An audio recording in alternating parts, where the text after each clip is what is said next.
ప్రెగ్నెన్సీలో ఇద్దరు తినే ఫుడ్ తినాలి అవునా? అస్సలు కానే కాదు. ప్రెగ్నెంట్గా ఉన్నాం కదా అని చెప్పి చాలామంది చెప్తా ఉంటారు, నీకు బేబీ ఉంది లోపల, నీకు బేబీకి కలిపి ఇద్దరు తినే ఫుడ్ నువ్వు తినాలి, తక్కువ తింటే సరిపోదు అని చెప్పి. బట్ ఇద్దరు తినాల్సిన ఫుడ్ ఏం అవసరం లేదు. మనకి ఎంత ఆకలేస్తుందో అంత తింటే సరిపోతుంది. అంటే నార్మల్గా మనకి ప్రెగ్నెంట్గా ఉన్నప్పుడు ఒక్కొక్క టైంలో కార్బోహైడ్రేట్స్ ఎక్కువ అవసరం ఉంటుంది. అలాంటప్పుడు మనకే ఆకలేస్తుంది. ఆకలి వేసినప్పుడు నెగ్లెక్ట్ చేయకుండా మనకి సరిపోయేంత ఫుడ్ కడుపు నిండా తిన్నాము అంటే అదే హెల్దీగా అనమాట.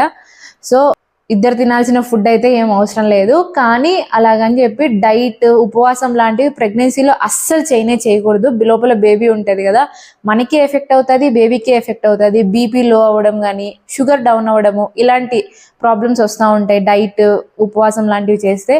ప్లస్ ఇంకోటి ఏంటంటే ఇప్పుడు ఆకలి వేసిందా కొద్దిసేపటి లోపల తినేసేయాలి. ఎక్కువ ఆకలికి ఎక్కువ ఉండడం కూడా కరెక్ట్ కాదు ప్రెగ్నెన్సీలో. సో అది కూడా మనకి గ్లూకోజ్ లెవెల్స్ తగ్గిపోతాయి, ఇమీడియట్గా కళ్ళు తిరగడం లాంటివి అట్లా జరుగుతూ ఉంటాయి. అది అవాయిడ్ చేయాలి. అండ్ ఇంకోటి ఏంటంటే మనం నార్మల్గా తిన్నప్పుడు 3 times హెవీగా తినకుండా ప్రెగ్నెన్సీలో ఉన్నప్పుడు కొంచెం క్వాంటిటీ ఒక 4 to 6 times అలా తినడం బెస్ట్ అనమాట. మనకి బేబీ గ్రో అయ్యే కొద్దీ మనకి పొట్ట సైజ్ తగ్గిపోతుంది కదా, సో మనం ఒకేసారి ఎక్కువ తినలేము. ఒకవేళ డైలీ నార్మల్గా ముందు అలవాటు ఉన్నట్లు తిన్నా కూడా మనకి డైజెషన్ ఉండదు, గ్యాస్ట్రిక్ ఇష్యూస్ వస్తూ ఉంటాయి. సో కొంచెం ఎక్కువ సార్లు తినడం బెస్ట్ ఆప్షన్.